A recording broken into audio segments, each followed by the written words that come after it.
In this video, I'll show you how to model joint variation using multiple variables. This is part 2 of this series. The question reads, if y varies directly as the square of w and inversely as the cube root of x. Now before we continue our question, let me write down what just happened. So we have y is equal to k, our constant, and it is directly proportional to the square of w. So w squared, and inversely, that means that's our denominator, as the cube root of x. So the cube root of x. And y1 is equal to 225 when w is equal to 103. And x1 is equal to 157. Find y2 when w subscript 2 is equal to 126 and x subscript 2 is equal to 212. So let's write down our point. We have 157. This is our x. Our w is 103. And our y is 225. They want us to find out what y2 is. So that's something we don't know.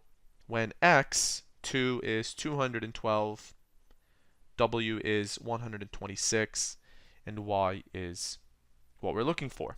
Now let's go ahead and substitute these points into our equation. Y is 225 is equal to k. Our w is 103 to the power of 2. And our x is 157. Using our calculator to find out our k, we get 225, this number, times this number. We want to multiply both sides by this so that we can eliminate that. So multiplying that by the square root of 157 gives us 1213.8. 1213.8 is equal to k, 103 to the power of 2.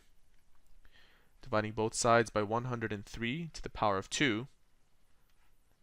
That cancels it out on the right side, and on the left side, 103 to the power of 2 gives us our k.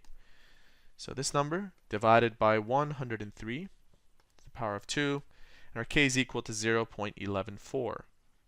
Next, what I'll do is substitute this constant back into our equation, back into here, where we get y is equal to 0.114 w squared over the cube root of x.